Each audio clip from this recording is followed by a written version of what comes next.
कहानी की शुरुआत में हम एक बड़े से महल के अंदर एक प्रिंस को देखते हैं जिसे अपनी दौलत और खूबसूरती पर काफी घमंड था और वो हमेशा दूसरे लोगों को नीच नजरों से देखा करता था। यह प्रिंस इतना ज्यादा बिगड़ा हुआ था कि वो अपने महल के अंदर सिर्फ खूबसूरत लड़कियों को अंदर आने की इजाजत देता था। और एक रात जब प्रिंस पार्टी के दौरान महल के अंदर खूबसूरत लड़कियों के साथ डांस कर रहा होता है, तभी बाहर तेज तूफान आ जाता है। अब उस तूफान में होने वाली बारिश से बचने के लिए एक गरीब बूढ़ी औरत इस महल के अंदर आ जाती है और वो बूढ़ी औरत शहजादे को एक गुलाब का फूल देती है। लेकिन प्रिंस उस बूढ़ी औरत के बदसूरत चेहरे को देखते हुए उस गुलाब के फूल को जमीन पर गिरा देता है और उस गरीब बूढ़ी औरत के चेहरे का मजाक उड़ाते हुए हंसने लगता है। वो बूढ़ी औरत प्रिंस को काफी समझाने लगती है कि खूबसूरती कभी भी इंसान के चेहरे पर नहीं बल्कि उसके दिल में होती है। लेकिन प्रिंस उसकी बातों पर ध्यान नहीं देता और लोगों के सामने उस बूढ़ी औरत को बुरा भला कहने लगता है। यह देखकर वो बूढ़ी औरत समझ जाती है कि प्रिंस के दिल में रहम नाम की कोई चीज नहीं है, इसलिए वो बूढ़ी औरत अचानक अपना रूप बदल लेती है और एक खूबसूरत लेडी में बदल जाती है। दरअसल वो बूढ़ी औरत एक जादूगरनी थी जो एक बूढ़ी औरत का रूप लेकर प्रिंस के पास आई ताकि वह प्रिंस के दिल के बारे में जान सके। और वो समझ गई कि प्रिंस के दिल में गरीब लोगों के लिए प्यार बिल्कुल भी नहीं है। अब जाकर प्रिंस की अक्ल ठिकाने आ जाती है और वो घुटनों पर आकर उस जादूगरनी से कहता है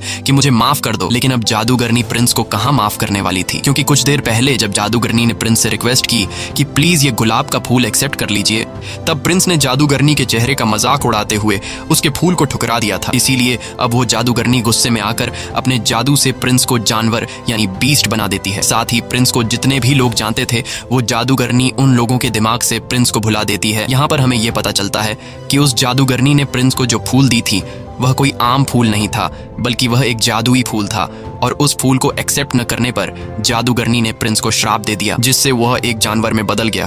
और यह श्राप तभी खत्म होगा जब प्रिंस को उस फूल की आखिरी पंखुड़ी गिरने से पहले किसी से प्यार हो जाए और वह भी प्रिंस से प्यार करे। लेकिन उस फूल के आखिरी पंखुड़ी गिरने से पहले अगर किसी ने प्रिंस से प्यार नहीं किया तो प्रिंस हमेशा के लिए इसी रूप में रह जाएगा और वह दोबारा कभी इंसान नहीं बन पाएगा।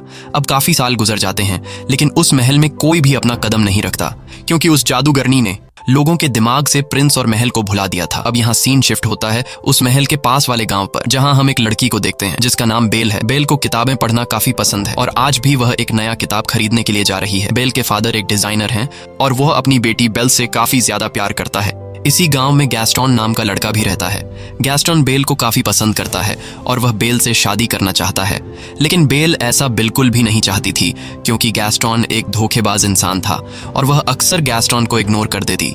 लेकिन गैस्टोन भी बेल का पीछा नहीं छोड़ता और वह किसी भी हाल में बेल से शादी करना चाहता है। एक दिन बेल का फादर किसी काम से जंगल के रास्ते शहर जा रहा होता है। जंगल के बीच में पहुंचने के बाद वह रास्ता भटक जाता है। तब सामने उसे एक दूसरा रास्ता दिखाई देता है। बेल का फादर सोचता है कि यह रास्ता शायद शॉर्टकट हो, इसलिए वह इस रास्ते पर चल पड़ता है। कुछ दूर आगे जाने के बाद तभी उसे जंगल से कुछ अजीब सी आवाजें सुनाई देने लगती हैं। बेल के पिता जब पीछे मुड़कर देखते हैं तो उसे पता चलता है कि जंगल के कुछ खतरनाक भेड़िए उसके पीछे पड़ गए हैं। यह देखते हुए बेल के फादर अपनी जान बचाने के लिए वहां से तेजी से घोड़ा गाड़ी को भगाने लगते हैं और भागते भागते वह एक महल के बाहर पहुंच जाता है। यह महल कोई और नहीं बल्कि वही महल है जिसे हमने कहानी की शुरुआत में देखा था। बेल का फादर इतने बड़े महल को देखकर हैरान रह जाता है और जब वो महल के अंदर आता है तो वो देखता है कि इस महल के अंदर कोई भी नहीं रहता। लेकिन हैरान करने वाली बात यह थी कि महल के अंदर कोई भी न रहते हुए महल के अंदर गरमाइश के लिए आग जल रही होती है। ये देखकर बेल के पिता को कुछ अजीब लगता है, लेकिन फिर वो इस पर ज्यादा ध्यान नहीं देता और तभी उसकी नजर खाने के टेबल पर पड़ती है जहाँ खाना ऐसे सजाया गया था कि जैसे कोई शहजादा उसे खाने आने वाला हो। अब बेल के पिता को बहुत ज्यादा भूख लगी थी, इसलिए वो बिना कुछ सोचे समझे खाने के टेबल पर बैठ जाता है और बड़े ही मजे से खाना खाने लगता है। लेकिन उसे पता नहीं था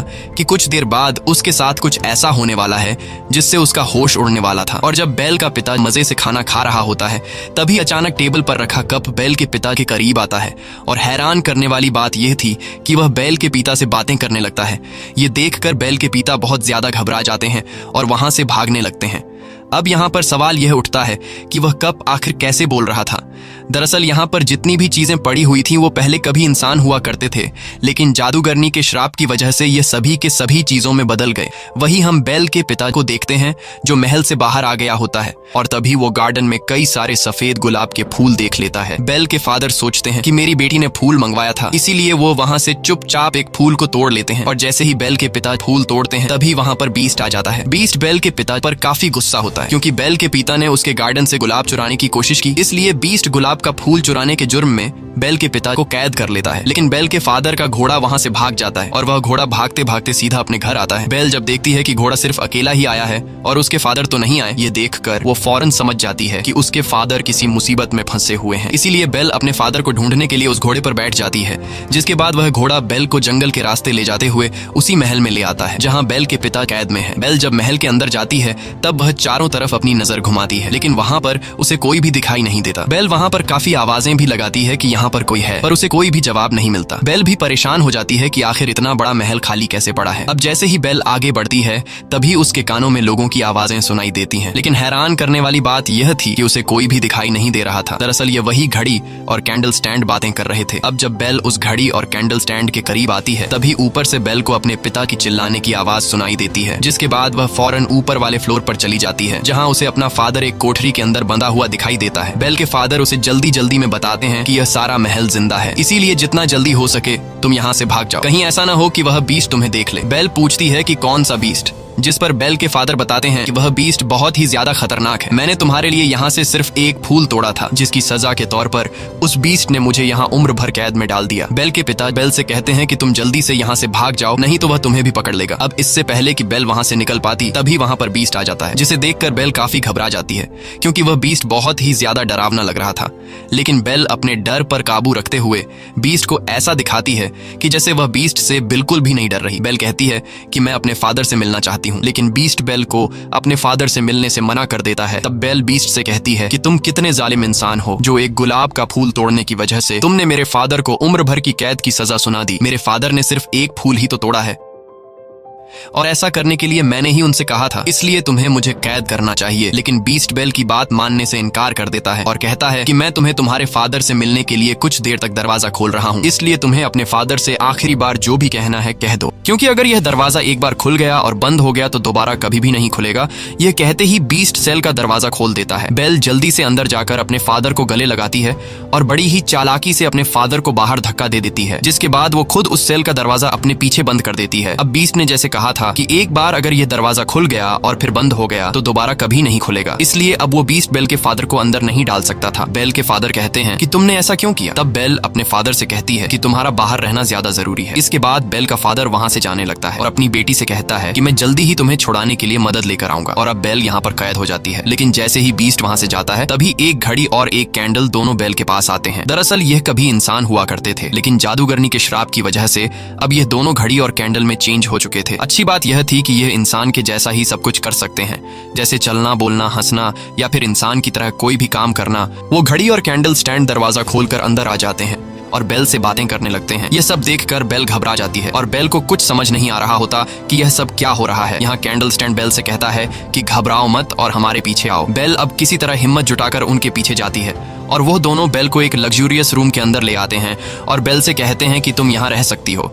लेकिन जब इस बात की खबर बीस्ट को लगती है तब उसे काफी गुस्सा आता है, इसीलिए वह घड़ी और कैंडल स्टैंड को काफी डांटने लगता है। लेकिन वो दोनों कहते हैं कि शायद यही लड़की है जो हमें उस श्राप से आजाद करवाएगी, इसलिए वो कैंडल स्टैंड और घड़ी बीस्ट से कहते हैं कि तुम्हें उस लड़की के करीब जाकर उसे इम्प्रेस करना चाहिए। वो बीस्ट से कहते हैं कि जाओ और इस लड़की से बातें करो, उसे खाने के लिए इन्वाइट करो और उसे अपने प्यार के जाल में फंसा लो। ये सब सुनकर बीस्ट गुस्सा हो जाता है और कहता है कि क्या तुम दोनों पागल हो चुके हो। मैं इतना गिर चुका हूँ कि अब मैं एक चोर की बेटी को खाने के लिए इन्वाइट करूँ और उसके साथ बैठकर खाना खाऊंगा। बीस्ट कहता है कि ऐसा कभी भी नहीं हो सकता। लेकिन जब सारे लोग उसे कहते हैं कि तुम्हें इस लड़की को खाने पर इन्वाइट करना होगा तब वह मान जाता है, क्योंकि इस महल के अंदर जितने भी लोग कैंडल, चेयर, घड़ी और चीजें बने हैं उसका जिम्मेदार सिर्फ और सिर्फ बीस्ट है। क्योंकि अगर वह उस दिन उस बूढ़ी औरत से वह फूल खुशी खुशी ले लेता तो आज इन लोगों की हालत इस तरह नहीं होती।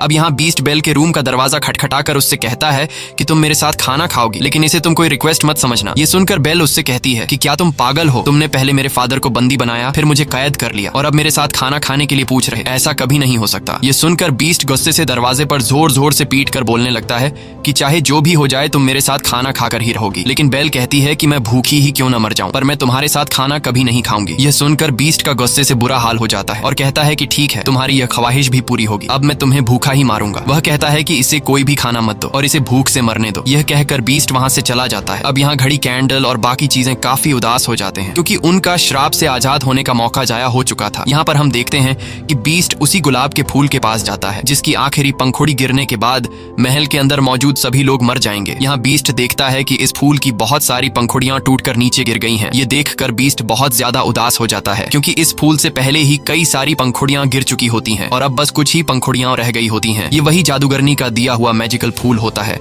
जिसकी आखिरी पंखुड़ी गिरने से पहले अगर किसी लड़की को बीस्ट से प्यार नहीं हुआ तो बीस्ट के साथ साथ वो श्रापित लोग जो इस वक्त गाड़ी, टेबल, अलमारी और कैंडल स्टैंड में बदले हैं, ये लोग हमेशा के लिए मिट जाएंगे। वहीं दूसरी तरफ हम देखते हैं कि बेल का फादर वापस अपने गांव आ चुका है। वो सभी लोगों से कहने लगते हैं कि मेरी बेटी की जान खतरे में है। जंगल के पास एक महल है जहां पर एक बीस्ट रहता है और उसी बीस्ट ने मेरी बेटी को कैद करके रखा है। ये सब सुनकर वहां पर मौजूद सभी लोग बेल के पिता पर हंसने लगते हैं और उसकी बात पर कोई भी यकीन नहीं करता। लेकिन गैस्टन जो कि बेल से शादी करना चाहता था, इसीलिए वो बेल के फादर को इम्प्रेस करने के लिए कहता है कि मैं तुम्हारी बातों पर यकीन करता हूँ, मैं तुम्हारे साथ जाऊंगा तुम्हारी बेटी को बचाने के लिए। जिसके बाद गैस्टन और उसका एक साथी बेल के फादर के साथ जंगल के रास्ते से होते हुए बेल के पास जाने लगते हैं। अब रात के अंधेरे में बेल का फादर जिस रास्ते से महल तक पहुंचा था, वो रास्ता अब बेल का फादर भूल चुका होता है और उसे वो रास्ता नहीं मिल रहा होता। ये देखकर गैस्टन को काफी गुस्सा आता है और वो बेल के फादर से कहता है कि तुम्हारा दिमाग खराब हो गया है, यहाँ कोई भी बीस्ट नहीं रहता, तुमने फिजूल में मेरा टाइम जाया किया। साथ ही साथ गैस्टन बेल के फादर से यह भी कह देता है कि मैं तुम्हारी बेटी से प्यार करता हूँ और मैं तुम्हारी बेटी से शादी करना चाहता हूँ। लेकिन बेल के फादर उससे कहते हैं कि मेरे जिंदा रहते हुए ऐसा कभी नहीं हो सकता। इस बात पर गैस्टन को काफी गुस्सा आता है और वो बेल के फादर को पंच मारकर नीचे गिरा देता है। इसके बाद वो बेल के पिता को एक पेड़ के साथ बांध देता है और उसे वहीं मरने के लिए छोड़कर वहां से चला जाता है ताकि भेड़िए इसे मार दें, क्योंकि यह भेड़ियों का इलाका था। लेकिन ऐसा कुछ नहीं होता और अगली सुबह हम देखते हैं कि बेल के पिता के पास एक लेडी आती है जिसका नाम अगता था। अगता को गांव से निकाल दिया गया था। यहाँ अगता जब बेल के फादर को बंधा हुआ पाती है तब वो बेल के फादर को छुड़ाकर उसकी जान बचा लेती है। वहीं दूसरी तरफ हम महल में बेल को देखते हैं जिसके पास चाय का कप मिलने आता है और बेल से कहता है कि बीस्ट कोई बुरा इंसान नहीं है बल्कि वो दिल का बहुत ही अच्छा है। इसके बाद वो सभी चीजें बेल को अपने साथ एक दूसरे रूम में ले जाते हैं जहां वो बेल को खाना खिलाते हैं।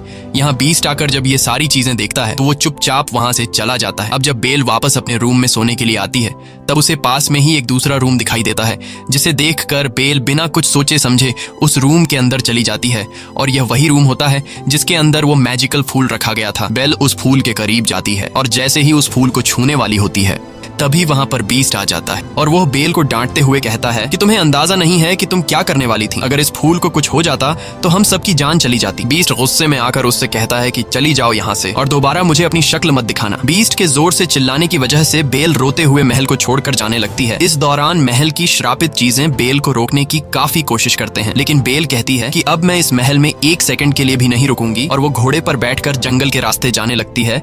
बेल को जाता देखकर महल के अंदर मौजूद श्रापित चीजें काफी मायूस हो जाती हैं क्योंकि बेल इन्हें छोड़कर चली गई और ये श्रापित चीजें समझ जाते हैं कि अब हम हमेशा के लिए इसी हालत में रहेंगे। यहाँ बेल जैसे ही जंगल में कुछ दूर आगे आती है तभी वहाँ कुछ भेड़िए उसे घेर लेते हैं, लेकिन इससे पहले कि वो भेड़िए बेल को कोई नुकसान पहुंचा पाते तभी वहाँ पर बीस्ट आ जाता है और वो उन भेड़ियों से लड़ने लगता है। काफी देर तक उन भेड़ियों से लड़ने के बाद आखिरकार बीस्ट उन सभी भेड़ियों को वहां से भगा देता है, लेकिन इस लड़ाई में वो खुद भी बुरी तरह से घायल हो चुका था। बेल अभी घोड़े पर बैठकर वहां से जाने ही वाली थी कि तभी वो देखती है कि बीस्ट ज्यादा जख्मी होने की वजह से जमीन पर गिर गया है। अब क्योंकि बीस्ट ने बेल की जान बचाई थी इसीलिए अब बेल वहां से जाने की बजाय बीस्ट के पास आ जाती है और कहने लगती है कि मैं तुम्हें उठा नहीं सकती, इसीलिए तुम्हें खुद ही उठना होगा। अब बीस्ट काफी मुश्किल से हिम्मत करके खड़ा हो जाता है, जिसके बाद बेल उसे घोड़े पर बैठाकर वापस महल की तरफ ले आती है। अब बेल एक बार फिर से वापस उसी महल में आ चुकी थी। महल में मौजूद सभी श्रापित चीजें बेल को दोबारा से देखकर काफी खुश हो जाती हैं, क्योंकि वो सभी चाहते थे कि बेल यहीं हमारे साथ रहे और बेल और बीस्ट को एक दूसरे से प्यार हो जाए, जिसकी वजह से श्राप का असर खत्म हो जाएगा और सब कुछ पहले की तरह वापस नॉर्मल हो जाएगा। यहाँ वो चीजें बेल को अपनी पूरी स्टोरी बता देते हैं कि उस फूल की आखिरी पंखुड़ी गिरने के बाद हम सभी मारे जाएंगे, लेकिन ये चीजें बेल को पूरी बात नहीं बताते कि उस फूल की आखिरी पंखुड़ी गिरने से पहले तुम दोनों को एक दूसरे से प्यार हो जाना चाहिए, क्योंकि अगर ये चीजें बेल को पूरी सच्चाई बता देते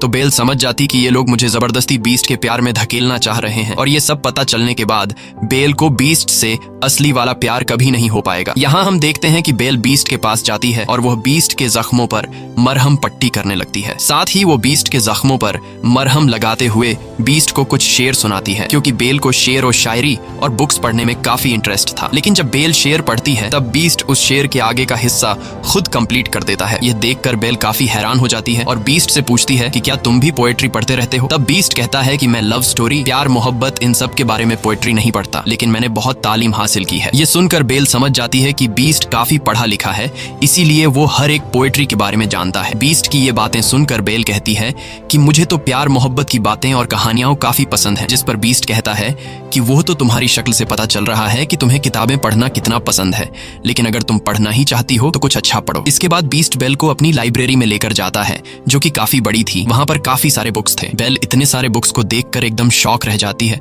और काफी खुश भी हो जाती है, क्योंकि गांव में पढ़ने के लिए उसे कोई भी बुक नहीं मिलती थी। लेकिन यहाँ तो किताबों की अलमारियां भरी पड़ी हैं। यहाँ बीस्ट बेल से कहता है कि अगर तुम चाहती हो तो तुम हमारे साथ रह सकती हो, और अगर तुम्हें मेरी बुक्स की लाइब्रेरी पसंद आई है तो आज से ये लाइब्रेरी तुम्हारी। ये सुनकर बेल काफी ज्यादा खुश होती है और फिर वक्त के साथ इन दोनों की दोस्ती गहरी होने लगती है। ये दोनों एक दूसरे के साथ टाइम स्पेंड करने लगते हैं और एक साथ खाना खाने लगते हैं। अब इन दोनों को एक साथ रहना काफी अच्छा लग रहा था। यहाँ बीस्ट बेल को खुश रखने के लिए गाना गाकर सुनाता है, जिसे सुनकर बेल को काफी अच्छा लगता है। यहाँ घर की श्रापित चीजें इन दोनों को एक साथ देखकर काफी खुश होते हैं और समझ जाते हैं कि यह दोनों अब एक दूसरे को पसंद करने लगे हैं। एक दिन कैंडल स्टैंड बीस्ट से कहने लगता है कि तुम्हें अब बेल से अपने प्यार का इजहार कर देना चाहिए, क्योंकि वो भी तुम्हें पसंद करने लगी है। लेकिन बीस्ट कहता है कि वो कभी भी मुझसे प्यार नहीं करेगी, क्योंकि मैं एक जानवर हूँ। लेकिन कैंडल स्टैंड बीस्ट से कहता है कि ऐसा कुछ भी नहीं है, तुम एक बार ट्राई तो करो। यहाँ बीस्ट के सारे साथी यानी वो सारी चीजें बीस्ट से बेल को आई लव यू बोलने के लिए बार बार कहते हैं। जब बीस्ट बेल से अपने प्यार का इजहार करने के लिए रेडी हो जाता है, तब ये श्रापित चीजें पहले बीस्ट को तैयार करते हैं और बीस्ट से एक सुंदर प्रिंस बना लेते हैं। वहीं दूसरी तरफ ये लोग बेल को भी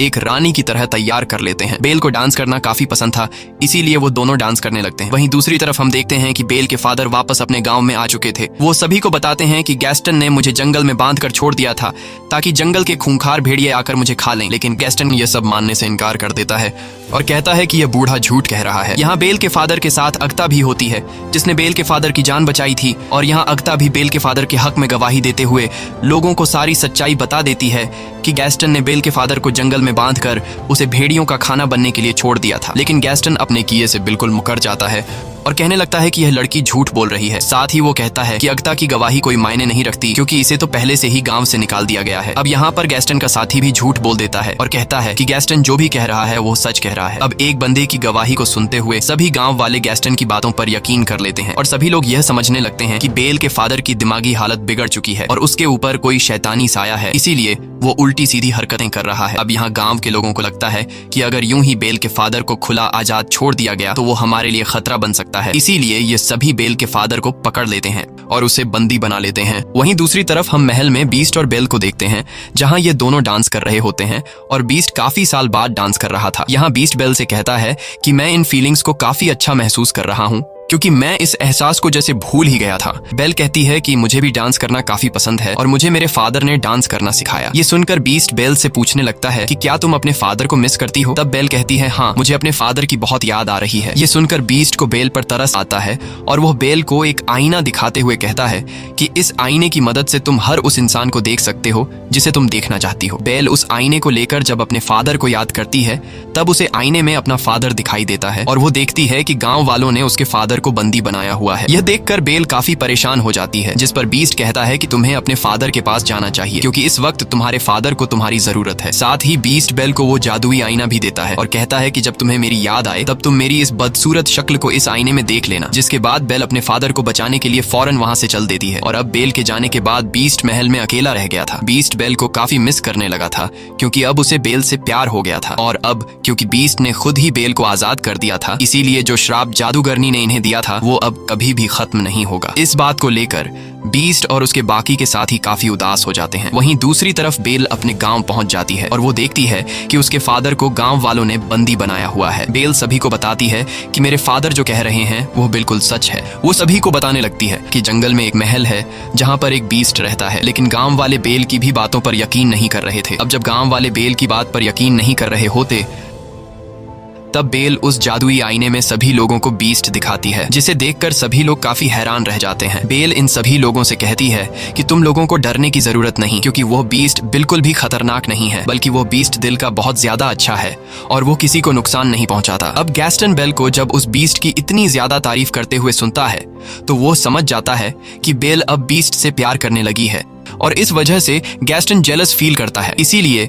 वो सभी गांव वालों को भड़काने की कोशिश करता है कि उस बीस्ट ने बेल पर ब्लैक मैजिक कर दिया है, जिस वजह से वो भी अपने फादर की तरह बातें करने लगी है। इसके बाद गैस्टन गांव वालों से कहता है कि बेल पर ब्लैक मैजिक होने की वजह से वो हमें नुकसान पहुंचा सकती है, इसीलिए बेल को भी उसके फादर के साथ बांध दो। जिसके बाद गांव के लोग बेल को उसके फादर के साथ बांध देते हैं। यहाँ गैस्टन गांव के सभी लोगों को उकसाता है कि हम सभी को मिलकर उस महल में जाना चाहिए और उस बीस्ट को जान से मार डालेंगे। अगर वो नहीं मरा तो वो हमारे गांव आकर हम सभी को मार डालेगा। यहाँ गांव वाले उसकी बातों में आ जाते हैं और पूरा गांव बीस्ट को मारने के लिए महल की तरफ चल पड़ता है। दरअसल गैस्टन बीस्ट को मारने के लिए गांव वालों को इसलिए उकसाता है क्योंकि वह बीस्ट को मारकर उसके महल पर कब्जा करना चाहता था और खुद को उस महल का प्रिंस बनाना चाहता था। यहाँ हम देखते हैं कि बेल भी किसी तरह करके खुद को छुड़ा लेती है और वह भी महल की तरफ निकल पड़ती है। वहीं गांव के लोग बीस्ट को मारने के लिए महल तक पहुंच जाते हैं और जैसे ही यह लोग महल के अंदर दाखिल होते हैं तब बीस्ट के सारे साथी यानी गाड़ी, कैंडल स्टैंड और बाकी चीजें इन लोगों पर हमला कर देते हैं। गांव के लोगों को कुछ भी समझ में नहीं आ रहा था कि यह सब क्या हो रहा है, क्योंकि उनके आंखों के सामने कोई इंसान नहीं बल्कि बेजान चीजें थीं। वहीं पर हम गैस्टन को देखते हैं जो कि बीस्ट के पास पहुंच जाता है, लेकिन बीस्ट काफी उदास होता है क्योंकि बेल के जाने के बाद उसे कुछ भी अच्छा फील नहीं हो रहा था और वो बेल को काफी मिस कर रहा था। गैस्टन बीस्ट से कहता है कि तुम्हें क्या लगता है कि बेल तुमसे प्यार करती है? तुम्हारी ये सोच गलत है, क्योंकि बेल ने ही तुम्हें खत्म करने के लिए हम सभी गाँव वालों को यहाँ भेजा है। ये सुनकर बीस्ट काफी ज्यादा मायूस हो जाता है और तभी गैस्टन बीस्ट को शूट कर देता है, जिससे बीस्ट नीचे गिर जाता है। लेकिन नीचे गिरने से पहले बीस्ट टेरेस की एक लकड़ी को पकड़ लेता है। अब इससे पहले कि गैस्टन बीस्ट को मारने के लिए दूसरी गोली चला पाता, तभी वहां पर बेल आ जाती है और बेल गैस्टन का हाथ पकड़ लेती है ताकि वो बीस्ट को गोली ना मार सके। लेकिन इस हाथापाई में गैस्टन का पांव फिसल जाता है, जिससे वो नीचे गिर जाता है और उसके हाथ से बंदूक भी छूटकर नीचे गिर जाती है। अब बीस्ट भी ऊपर आने की कोशिश करता है और तभी बेल उसे आवाज देती है। बेल बीस्ट से माफी मांगते हुए कहती है कि मैंने गांव वालों को रोकने की बहुत कोशिश की, लेकिन वो नहीं रुके। बेल की यह बातें सुनकर बीस्ट काफी खुश हो जाता है और वो समझ जाता है कि गैस्टन ने मुझसे झूठ कहा था। बेल ने मुझे मारने के लिए गांव वालों को यहाँ नहीं भेजा था। अब बेल को देखकर बीस्ट के अंदर एक हिम्मत आ जाती है और वो गैस्टन का मुकाबला करने के लिए तैयार हो जाता है। जिसके बाद वो गैस्टन के पास जाकर उसे गर्दन से पकड़कर ऊपर उठा लेता है और उसे महल की ऊंची दीवार से नीचे फेंकने वाला होता है। तब गैस्टन बीस्ट से काफी रिक्वेस्ट करने लगता है कि प्लीज ऐसा मत करो और मुझे छोड़ दो। बीस्ट जो अब एक अच्छे दिल का मालिक बन गया होता है, इसीलिए वो गैस्टन पर रहम खाकर उसे छोड़ देता है और उससे कहता है कि चले जाओ यहाँ से। गैस्टन दौड़ते हुए वहां से चला जाता है, जिसके बाद बीस्ट बेल के पास आ जाता है। अब मौके का फायदा उठाकर गैस्टन पीछे की तरफ से बीस्ट पर 2 गोलियां चला देता है, जिससे बीस्ट नीचे गिर जाता है। लेकिन तभी हम देखते हैं कि गैस्टन जिस जगह पर खड़ा हुआ था वो जगह टूट जाती है और गैस्टन भी नीचे गिर जाता है। अब काफी ऊंची जगह से गिरने की वजह से गैस्टन की वहीं पर मौत हो जाती है। यहाँ बेल दौड़ते हुए बीस्ट के पास आती है और उसे बचाने की कोशिश करती है, लेकिन अब बीस्ट की हालत काफी खराब हो चुकी थी क्योंकि अब वो काफी इंजर्ड हो चुका था और वो अपनी आखिरी सांसें ले रहा होता है। तब बेल बीस्ट से कहने लगती है कि अब मैं तुम्हें कभी भी छोड़कर नहीं जाऊंगी, लेकिन बीस्ट कहता है कि अब मेरा जाने का वक्त आ चुका है। ये सुनकर बेल कहती है कि ऐसा कुछ नहीं होगा, सब कुछ नॉर्मल हो जाएगा। और तभी हम देखते हैं कि उस गुलाब के फूल की आखिरी पंखुड़ी भी नीचे गिर जाती है। जैसे ही पंखुड़ी नीचे गिरती है, बीस्ट बिल्कुल खामोश हो जाता है और पैलेस के अंदर जो चीजें थीं अब वो सभी की सभी बेजान हो जाती हैं। बीस्ट को मरता हुआ देखकर बेल को काफी दुख होता है और वो रोने लगती है। यहाँ बेल बीस्ट से अपने प्यार का इजहार कर देती है और वो बीस्ट से कहती है कि मैं तुमसे बहुत प्यार करती हूँ। ये कहकर बेल बीस्ट को किस कर लेती है और तभी वहाँ पर अगता भी आ जाती है। अगता वो लेडी है जिसे गांव से निकाल दिया गया था। और यहाँ आता है कहानी में सबसे बड़ा ट्विस्ट, क्योंकि हमें पता चलता है कि अगता कोई आम लेडी नहीं बल्कि वही जादूगरनी है जिसने बीस्ट को श्राप दिया था। यहाँ वो देखती है कि बीस्ट को किसी से प्यार हो गया है और वो लड़की भी अब बीस्ट से प्यार करती है, यानी कि अब वो श्राप खत्म हो चुका था। और तभी हम देखते हैं कि बीस्ट के चारों तरफ रोशनी चमकने लगती है, जिससे बीस्ट अब एक खूबसूरत प्रिंस में बदल जाता है। ये देखकर बेल काफी खुश हो जाती है और ये दोनों एक दूसरे को गले लगाते हैं। वहीं महल के अंदर जितनी भी श्रापित चीजें थीं अब वो सभी इंसान बनना शुरू हो जाते हैं और अपने असली रूप में आ जाते हैं। सभी लोग काफी खुश होते हैं। बेल और बीस्ट सभी लोगों के बीच में डांस कर रहे होते हैं और इसी के साथ यह कहानी खत्म हो जाती है। अगर आपको यह वीडियो अच्छी लगी हो तो हमारे चैनल को सब्सक्राइब और वीडियो को लाइक जरूर कीजिएगा।